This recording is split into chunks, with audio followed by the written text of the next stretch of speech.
i-introduce kita sa isang rule, napaka-importanting rule na makakatulong sa'yo para maging successful at maka-achieve ng mas maraming result while doing less. It's called 80-20 rule. Kwento ko sa'yo kung saan ba galing at kung ano ba yung 80-20 rule na yan.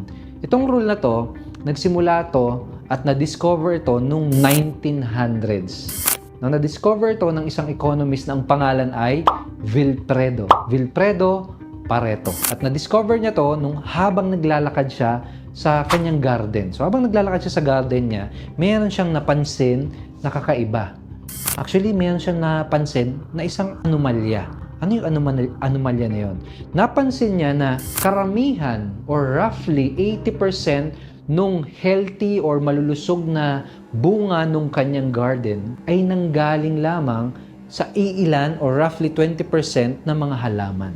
80% ng mga healthy bunga galing sa 20% ng mga halaman. After niyang ma-discover yon, na-discover niya rin na hindi lang pala doon sa garden niya nag-i-exist o nangyayari yung anomalya na yon. Nangyayari din pala yon sa buong Italy. Napansin niya na sa buong Italy, 80% ng mga lupain ay nanggaling lamang or pagmamay-ari ng iilang mga tao. Roughly 20% ng population ang nagmamay-ari ng 80% o karamihan ng lupain sa Italy. At kailangan maunawaan mo ito dahil itong rule na to nag-i-exist din at na-apply din pati sa buhay natin, pati sa business na ginagawa mo. For example, sa buhay natin, isipin mo ng mabuti, sa dami ng kaibigan, kakilala at kamag-anak mo, ilan lang sa kanila yung talagang mapagkakatiwalaan at mapagsasabihan mo ng mga problema mo. Di ba, unti lang din?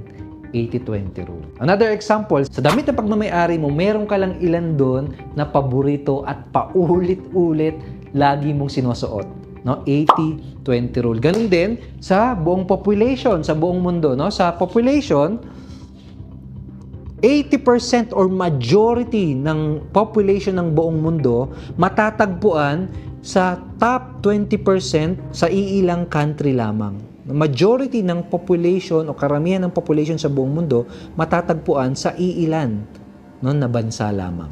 Okay? 80-20 rule. And sa business mo, ma-apply or makikita din itong phenomenon na ito, itong disproportion na ito. At sa business mo, ma-apply din itong rule na ito. Kaya dapat mo itong maunawaan, maintindihan. Kapag nagsisimula ka ng kumita, kapag nagsisimula ka ng mag-produce ng sale, 80% ng success at 80% ng result mo, 80% of your result, ay manggagaling lamang sa iilang effort or roughly 20% na effort mo. 80% of your success, 80% ng success ng business mo ay manggagaling lang sa iilang key activity, roughly 20% of your key activity. And this is very important dahil para magawa mong maka-achieve ng mas maraming result, mas maraming success while doing less, ang kailangan nating gawin ay mahanap at ma-identify kung ano yung 20% na yon na magbibigay sa'yo ng 80% na success. Kailangan nating ma-identify yung 20% na yon para doon tayo magfo-focus. Kapag nahanap natin yung key activities na yon, yun yung iyong magiging focus list. Kapag alam mo na yung focus activity na yon, yung focus list na yon, doon ka maglalaan ng oras. So yung 80% na ginagawa mo, pwede mo na yung isang tabi, mag-focus ka na lang dito sa 20% na magbibigay sa'yo ng big result. Roughly 80% na result.